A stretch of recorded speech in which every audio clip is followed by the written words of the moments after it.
We live in a world today, they do not believe Satan, the devil, as they would call the prince of darkness, they don't believe he exists. I believe I'm speaking to people this evening that believe that the devil exists. But my question this morning or this evening, since we're having a problem with morning, I guess, is the devil at work today? Is he doing anything? And I want us to look at this at the beginning and then just realize, well, if he is, what is he doing? And then how can you and I react to it in a way that's constructive and that we can overcome Satan? He seems to be having things his way, but he can always be the one who is going to kind of lie. And it's interesting, when Jesus of his day were talking to people, he said, you are your sons, you're of your father, the devil. Familiar passage, but I want us to look at it a little closer to realize, well, that might be true then, but what about now? You're of your father, the devil, and the lust of your father it is your will to do. What did he do? He was a murderer from the beginning. Oh, I know he was there. I know he was there in the Garden of Eden. He tempted the first man and woman. But does he continue? He was a murderer from the beginning, and he standeth not in the truth. That's present tense. Because there is no truth in him. When he speaketh, present tense. He speaketh of his own, present tense. For he is a liar and the father thereof. He didn't say he spoke that way. He used to speak that way. He still does. So if you believe, like I do, that there is indeed a devil and Satan, an adversary, one who's going to lie about us to God and lie about God to us, you'll realize, well, is he someone that's doing that now? Well, present tense, and boy, it's been working, hasn't it? His method has worked for centuries. Why would he stop with us today? We know from Genesis 3 and verse 6, here was Eve that saw that forbidden fruit, and she saw it was good for food, it was pleasant to the eyes, it was there to make her wise. She took it, she ate it, gave it to her husband to eat. Fast forward centuries later, and we find the Apostle John in the first century. So we went from the beginning to the first century. Yes, he existed then, but he's also there in the first century, in the present tense, lying and deceiving man. And John speaks about all that's in the world. Here is the God of the world, as Paul tells us in Corinthian letter. And here's all that's in the world: the lust of the flesh, lust of the eye, and the vainglory, the pride of life. Kind of what Adam and Eve was going. There's the Satan's toolbox. I'll just pick this out and see how this works. And we find that indeed that's the way it works today. And in 1 John 3 and verse 8, we observe the fact about what would be the present tense of what he's doing. In 1 John 3 and verse 8, when he says, I know thy works, behold, I have set before thee a door open, and no man can shut, and no power to keep thy word, just keep my name. And the point is that we can indeed have doors of opportunity, but there's indeed Satan as at work through the lust of the flesh, as he's trying to get people to turn away from God. And we have to overcome. Every one of those churches in Revelation had to do that. So he's worked for centuries. Why does he give up now when it's been working? Think about any way that Satan could come to you today. He has an open field. He can lust of your flesh, what you desire, what you would like to have, what lust of the eyes, the pride of life. Let's get wiser than God. And he has all avenues there, and here we are wondering, is he working today? And we may not pay much attention to it, may not guard against it because we're unaware. And we come to realize, no, his present tense and his methods have been working. Why would he stop now? And in Revelation, the 20th chapter, we know when the end will come, and apparently his end hasn't happened yet. Because John connects it with the white throne, judgment, eternal judgment that you and I will be judged at. And we find in verse 10 of that chapter, this is after the 1,000-year reign, as some people call it.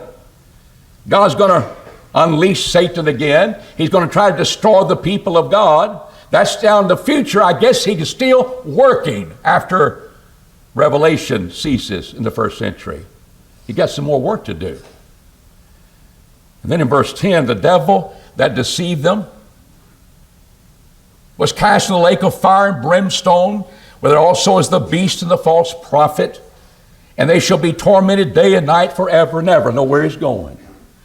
Matthew 25, Jesus says, we will be going there. It's a place reserved for Satan, the devil, and his angels.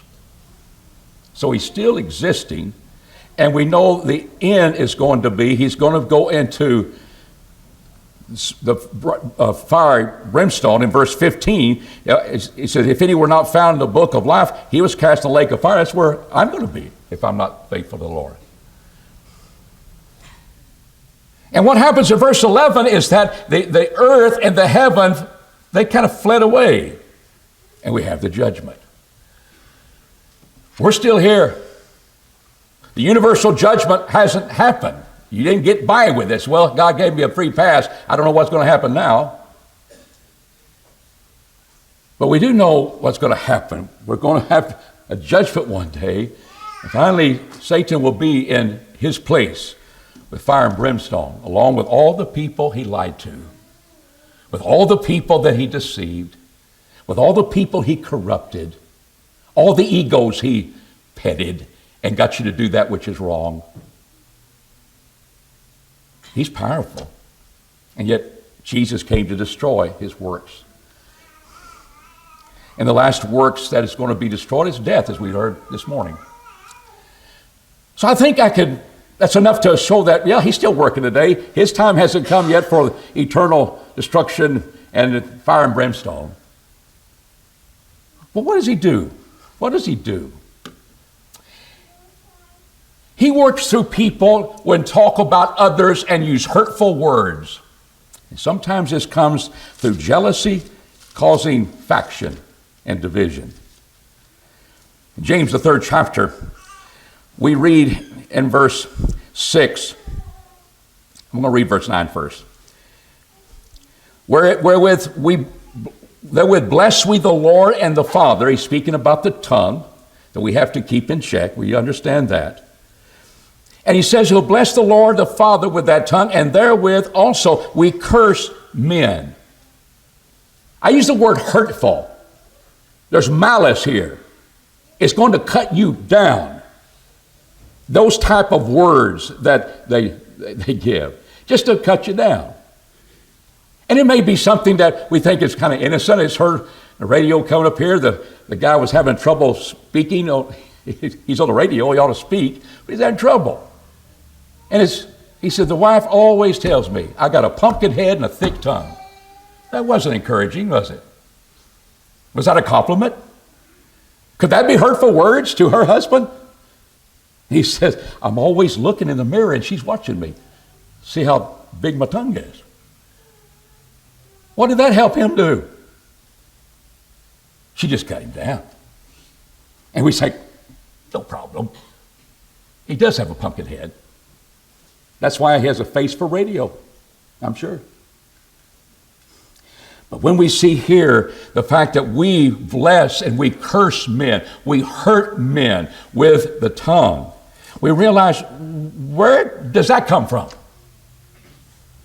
In verse 6, the tongue is a fire. The world of iniquity among our members is the tongue which defileth the whole body and setteth on fire, get the image, the wheel is rolling. The wheel of nature.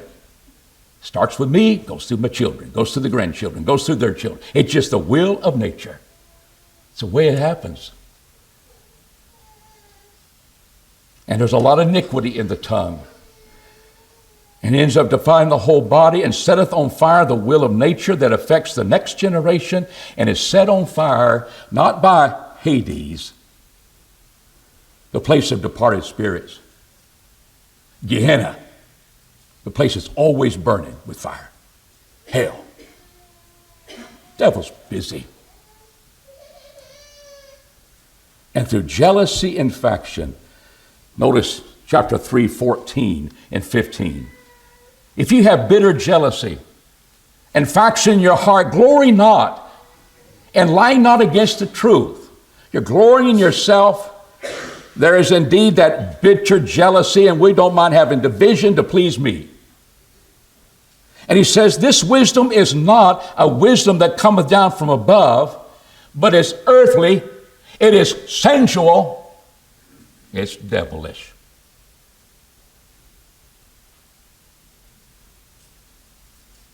And we say, well, how are we going to defeat that? We'll find out at the end. But that's a battle. See, the word faction means I want people surrounding me. And not necessarily what the Bible is leading us. We'll say that is true, but it can happen. Well, I may not want that, so I have my own faction, and it rotates around me, and it causes division. And then there's jealousy that takes place. We can't let that happen. But the devil does a lot, because this wisdom comes from not from above, but comes from Satan. It's devilish, it's sensual. And it's that which not should be becoming to God's people. Well, we could spend all night on our words and our language. But the devil's working in another way. And what we see about the devil doing, he hinders the gospel. He may do it different ways. May through fear, if you go to that town, we'll stone you to death. It may trying to get the people not to hear the message of the messenger that's going there to preach the gospel. He has all sorts of ways to deter that, but the fact is, he does this. In 1 Thessalonians 2, in verse 18, Paul recognized it in his day. For he says, because we would fain have come unto you, I, Paul, once and again, to these new Christians at Thessalonica, Satan hindered us. Now, I want you to know I'm not there with you, but you're our joy and you're our crown. You're our glory with the coming of the Lord. I don't get to see you again. And apparently he was a very brave man. The probability of getting stoned didn't keep him from going and coming back to towns to preach. But somehow it was hindered that he could be there. Maybe God would have him to go elsewhere, like he does in the book of Acts with his journeys. But in Acts the 13th chapter and verse 10, Apostle Paul runs according to Bar Jesus, Emmaus, who was a sorcerer. And it was a man of understanding, pretty Silas who wanted to be involved in knowing the teachings of God. So Sergius Paulus said, I want to hear. And this man was standing in the way of this. And so how does Paul address him? Oh, full of all guile and villainy, our Bible says. There's a sense of evil, deceit and evil. He says, thou son of the devil. Oh, he's been dead for years and centuries. He doesn't work anymore. No, it's current.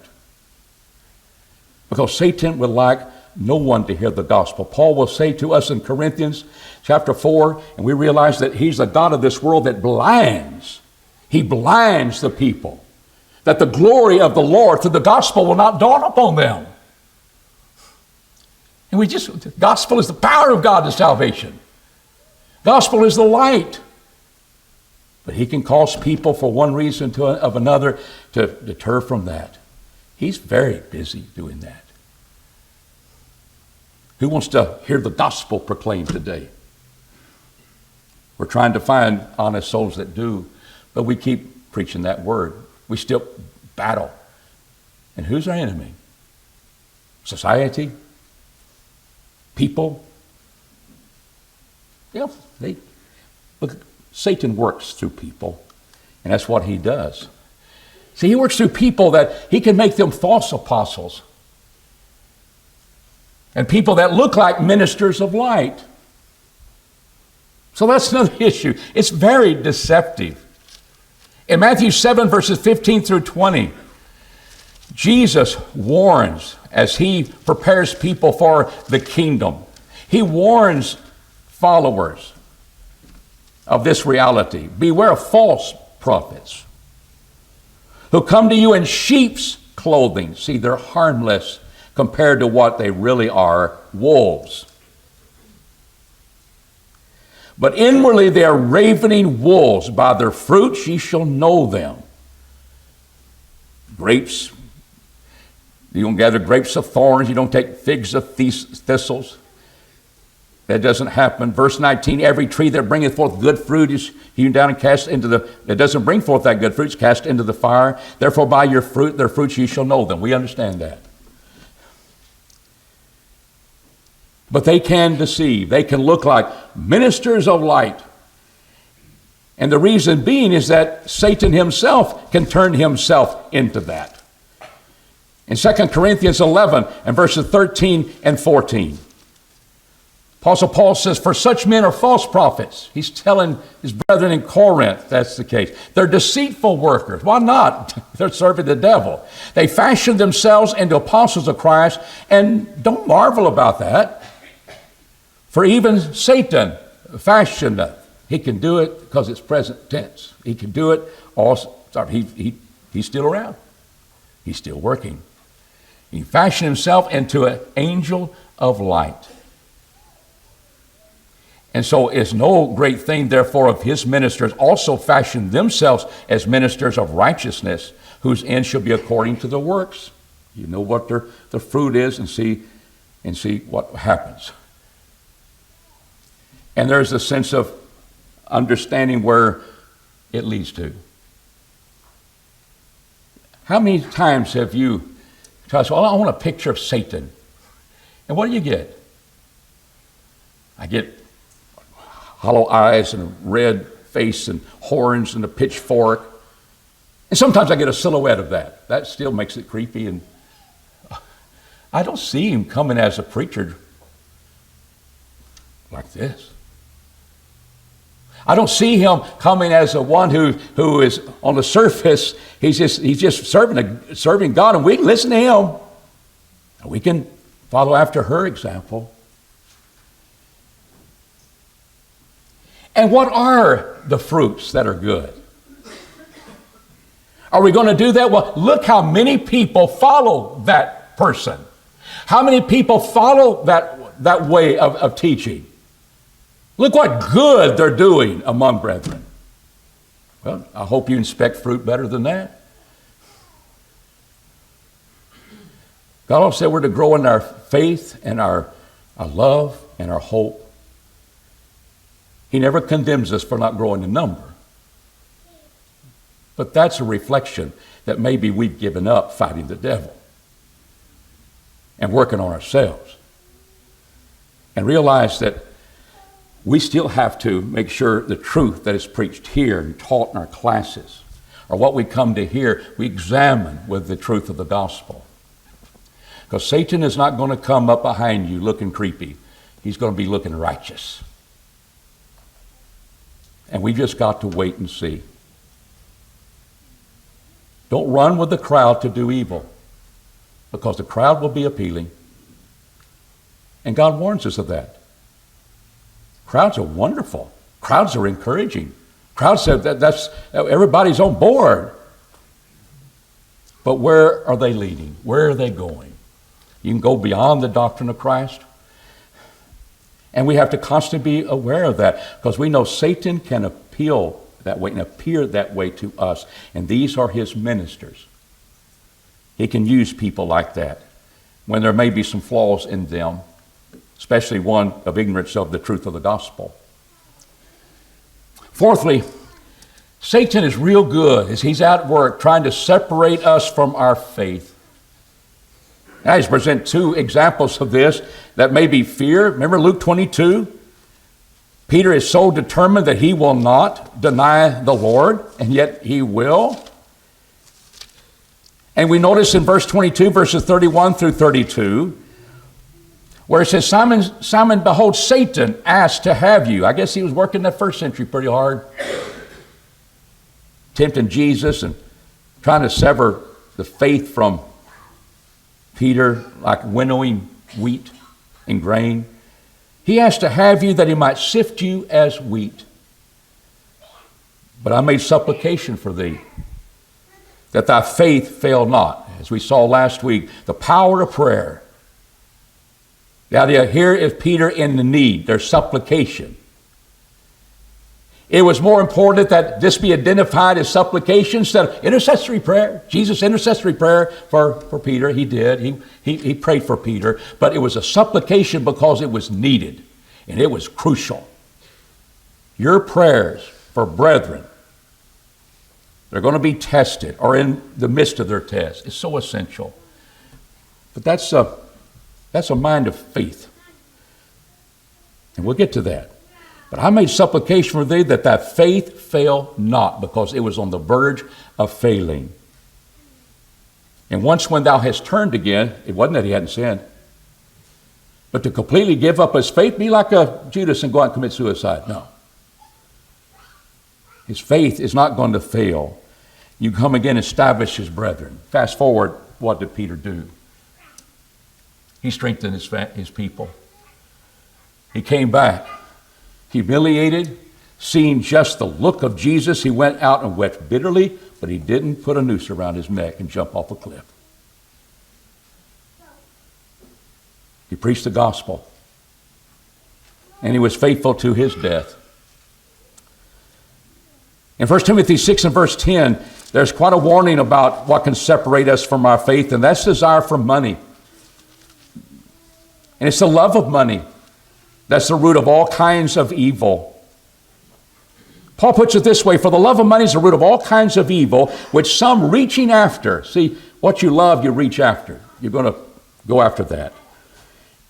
Which some reaching after have been led astray from the faith. Devil will sometimes separate you and your faith from the idea of fear. And when Peter was in the midst of a crowd, he denied he even knew Jesus. Is he going to be taken captive and crucified too? Whatever the reason was, there's a fear of not standing up for the Lord and say, I know him. I'm identified with him. And he failed that day. But here's what separates us from the faith, because what we trust in is our ability to make more. And there's that covetous spirit that says, hey, that's one of my tools. The lust of the eyes, and get you diverted from the faith. And what they've done, they've been led astray from the faith and pierced themselves through with many sorrows, especially losing your soul at the end of time. I wanted to stop there and realize here's 4 of them. I'm asking, how are we going to overcome that? It's pretty awesome that all men have sinned and fall short of the glory of God. He has worked successfully on every conscientious person that's ever lived. Jesus defeated him. And he's still living. He's still working. What does it take to hinder the gospel being spread? Well, we'll threaten to put you in jail. Well, that's not happening here. Well, let's make it more difficult to travel. Man, we can travel on the internet. We can get there quick. Without a passport. We have ways of communicating the gospel.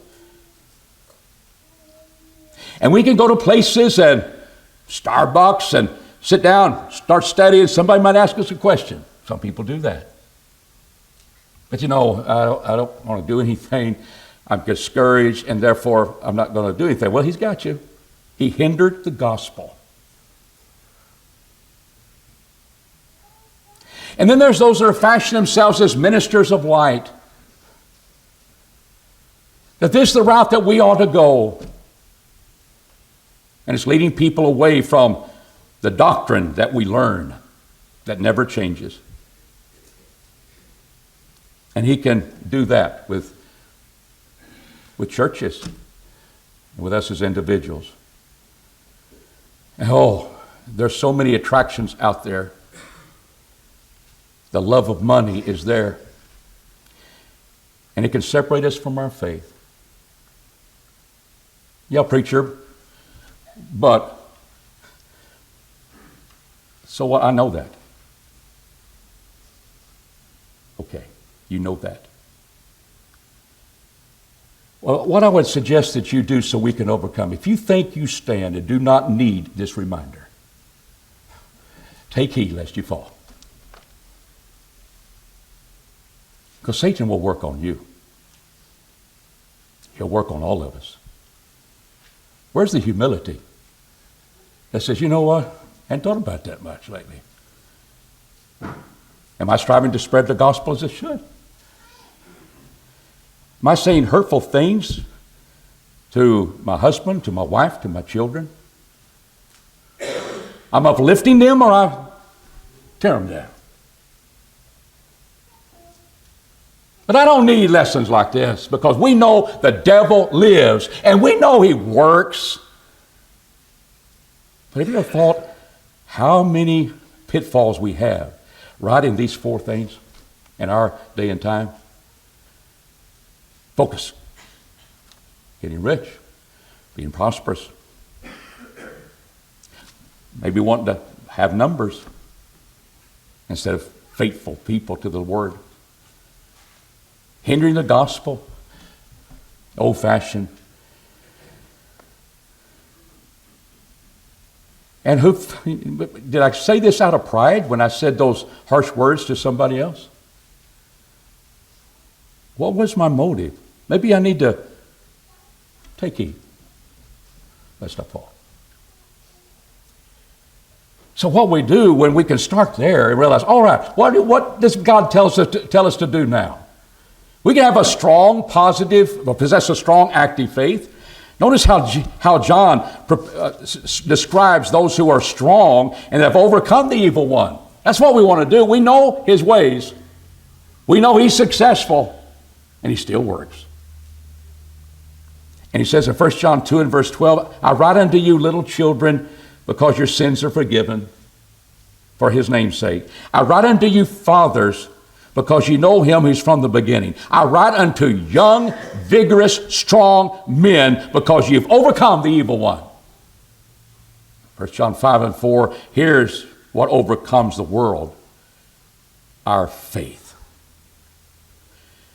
Keep our faith strong and active. That will demand constant reading of the text, reading of the Bible that creates our faith. Reading the doctrine of Christ. Meditating upon that word day and night. Keeping it strong. Satan, you're not going to divide me from my faith. You're going to throw things out there that may test, but I am coming back to the Scriptures. And I'm going to have a strong, note this, active faith. Putting it into practice. Taking a stand for what's right. And a Christian will never regret that. Oh, there will be hurt. There will be hurt to pay. But in the end, you're rewarded. You overcame the evil one. You will possess the simplicity toward Christ. Notice in 2 Corinthians 11 and verse 3. Apostle Paul spoke of this. This doesn't mean the gospel is simple and anybody can understand it. It is pretty simple. Yeah, we can understand it, but that's not his point here. Let me give you an example of the Greek word, how it was used. It was used that when you were out in the village and you were going and picking up a jar and a vessel, you could put it up to the light. And if you saw cracks in it, you didn't want that. Had impurities in it or had these defects. And we examine things in accordance to God's Word. And that simplicity means there's no impurities here. It's single-mindedness.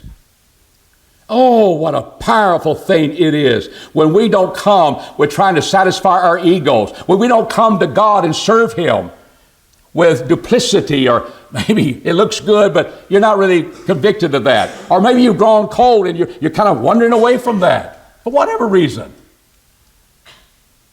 You don't have that singleness of heart any longer.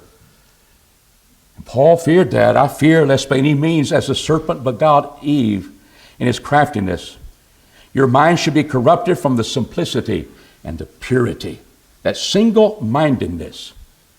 What did the devil put into Eve's mind with just that fruit? Well, you already knew it could make you wise. She's distracted. Sure does look good to eat.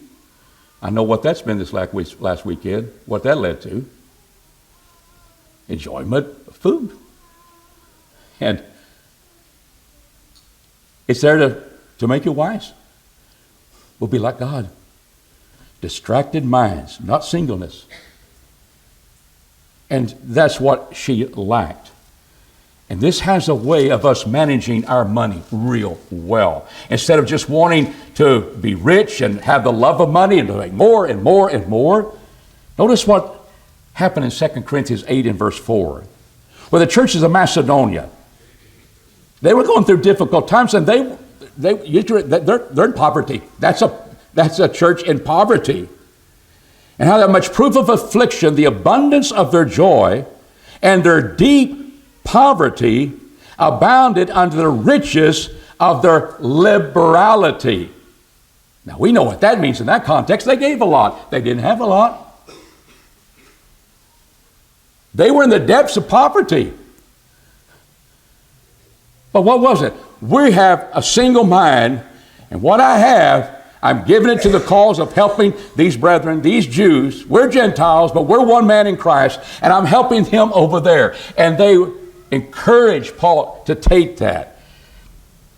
For according to their power, I bear witness that they went beyond their power. Well, you don't have to do all of that. No, that's what we're doing. They gave of their own accord. You're not forcing that from me. I've freely given that. Beseeching us with much entreaty in regard of this grace of the fellowship and the ministering to the saints. And this is not as we hoped. But first they gave their own selves to the Lord and to us through the will of God. God's pleased with that. And when you don't have any money, Satan can work on that end too. God says He'll bless you in the time of need. You don't seem to be having that too much luck in that, do you, fella? I'm going to keep following God's righteousness and His kingdom, His rule. He'll take care of me. That takes faith. Yeah, it does. And we overcome with a strong faith and a single-heartedness. I'm not here to be popular. I'm not here in serving God on this earth to be popular with my family. I'm not here to get along and make it easy. I'm just here to do the will of God. And when you have someone like that, they're not going to be attracted to how we can make some more money. What about our words and the things that we say that might be hurtful? And they can come from our mouth at any time. We may be jealous. We may have division, and we say things. Like we saw that. But it's interesting in Romans 16 and verse 19 that Paul is praising these brethren for their obedience. See, there's that single mind. Obedience to the what? To the word and the gospel and the doctrine that was set forth to them. And we pick up in verse 19, for your obedience has come abroad unto all men. I rejoice therefore over you, but I would have you to be wise unto that which is good, and simple unto that which is evil. Why don't you work on that this week? I'll work on that. I want my wisdom in thinking about how could be a wise way of dealing with this relationship, this family member, that church member. and to be wise to that which is good, that which is beneficial, that which would profit them. You can think 3 steps ahead of what words you'd like to say and realize that's not going to end well. That's wisdom. I'll back off that. Because I don't want that. That's make things worse. And you think through it. And sometimes you say nothing at all. Sometimes that's wise. Job's friends thought it was when he was in much sorrow and pain. But you be simple. You like to be innocent of that which is evil. There's no motive. I'm not trying to cut you down on the radio, whatever issue was going on there. But I don't want to be guilty of corrupting myself because of that. I want to be simple, innocent of that which is evil. And Paul says, and the God of peace shall bruise Satan under your feet shortly. It's how you're going to overcome him. And these battles that divide us. And it works every time. When we think through things. And maybe we don't have as much problems as we did. There's going to be time. We're not perfect with our tongue. It's hard to keep it trained at all times. Philippians, the 2nd chapter and verse 15.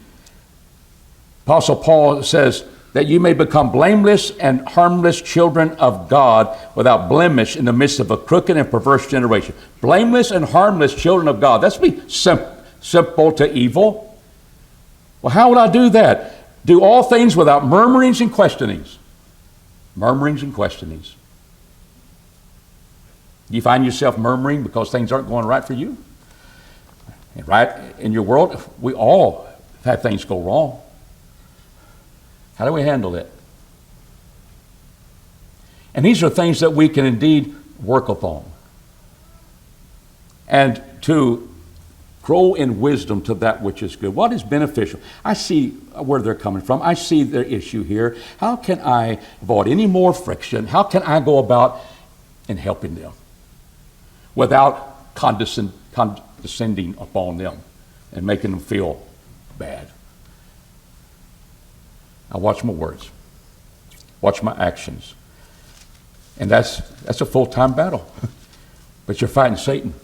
Satan would like that to rip your family apart. These probably are the most common ones, and we'll close with this one.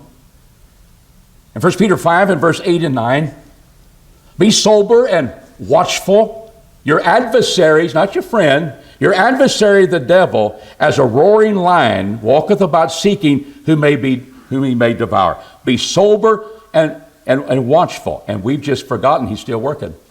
We don't think about that. Yeah, he exists. But I'm pretty strong in my faith. Take heed if you think you stand. Just give me some time with you tonight and think about these. And see if there's areas that we can work on to be better children of God if we are not having problems with that now. Devil can come up anytime and just blow your plans away. And James tells us in James, the 4th chapter in verse 7, when he says, be subject therefore unto God. That's who you're trying to serve. And you're doing that with sincerity, no cracks in that desire, nothing going to impurities there. Be subject therefore unto God, but resist the devil, and he will flee from you. Do you have the faith to test that? When he has all this at his arsenal, when he's been victorious for many centuries of everybody sinning, and he's going to flee from you? Because what? Resist him. Don't give in to him. Resist him. Yeah, do you have a strong faith? He says he'll flee from you. So you walk that road. These are just 4 areas We could do more, but those will be 4 to go with those 4. That can indeed hit us, and it can hit us tonight and can hit us tomorrow. But we must be ready because we're to be watchful. Because Satan has been working from the beginning. I want to close by reading to you a broadcast. And I want you may know about the broadcast, but I want you to listen. I've given you the Word of God. And what I'm going to say here is about man. He wasn't one that's inspired of God. But there's a reason for me to read that now after I've given you the Word of God. It needs to be applied and how we can serve God better. If I were the devil, if I were the prince of darkness, I'd want to engulf the whole world in darkness. And I have 1/3 of its real estate and 4/5 of its population. But I wouldn't be happy until I had seized the ripest apple on the tree. Thee. He wants you. He wants me. So I've set about however necessary to take over the United States. I've subvert the churches first. I begin with campaign of whispers. With the wisdom of a serpent, I would whisper to you as I whispered to Eve, do as you please. To the young, I would whisper, the Bible is a myth. I would convince them that the man created God instead of the other way around. I would confide that that's what bad is good and what's good is square. And the old I would teach to pray after me, our Father which art in Washington. I didn't get organized. I'd educate authors on how to make lurid literature exciting so that anyone else would appear dull and uninteresting. I'd threaten TV with dirtier movies and vice versa. I'd peddle narcotics to whom I could. I'd sell alcohol to ladies and gentlemen of distinction. I'd tranquilize the rest with pills. If I were the devil, I'd soon have families at war with themselves, churches at war with themselves, and nations at war with themselves, until each in its turn was consumed and with the promises of higher ratings. I'd have mesmerizing media fanning the flames. If I were the devil, I would encourage schools to refine young intellects, but neglect to discipline emotions. Just let those run wild. Until before you knew it, you'd have to have drug-sniffing dogs and metal detectors at every schoolhouse door. Within a decade, I'd have prisons overflowing. I'd have judges promoting pornography. Soon I would evict God from the courthouse, then from the schoolhouse, and then from the houses of Congress. And in his own churches, I would substitute psychology for religion and deify science. I would lure priests and pastors into misusing boys and girls and church money. If I were the devil, I would take from those who have and give to those who wanted until I had killed the incentive of the ambitious. What will you bet I could get whole states to promote gambling as the way to get rich? I would caution against extremes in hard work, caution against extremes in patriotism, caution against extremes in moral conduct. I would convince the young that marriage is old-fashioned, that swinging is more fun, that what you see on TV is the way to be. In other words, if I were the devil, I'd just keep right on doing what he's doing. That's not an inspired man. No scriptures were given. But he's looking ahead. If I were the devil, this is what I would do. That's Paul Harvey in a 1965 broadcast, 58 years ago. Devil's done a good job, hasn't he? A lot of the things he saw he would do weren't happening then. But if they were, it's become more intensified. And this is the shape our society and our culture is around us. The devil works and things just get worse. And it can take the population, but it doesn't have to take you. It doesn't have to take me. It doesn't have to take the church where you're from or this congregation. God will bless us when we remain faithful. And it starts with being aware that he's working and he would like to destroy me like he did Peter. And I will work on these things. I'll watch my desires. What I want out of life is to serve the Lord. I'd watch my words. I would be stronger trying to get the gospel to people when sometimes it gets discouraging. And just keep on battling.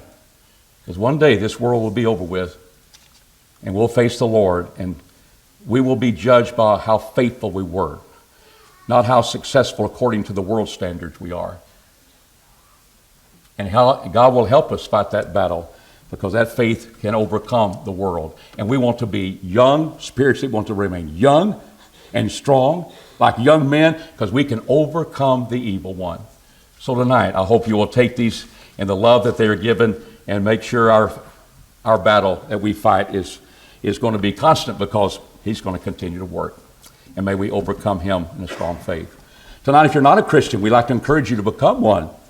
And realize that, well, we could go to the judgment and never claim to serve Christ, and we can be cast into hell with all the people that started and failed, all the people that followed after Satan, and that's where you'll be in eternity when you have the opportunity to be saved from your sins. And we're here to encourage you. Obey the gospel as we stand and as we sing.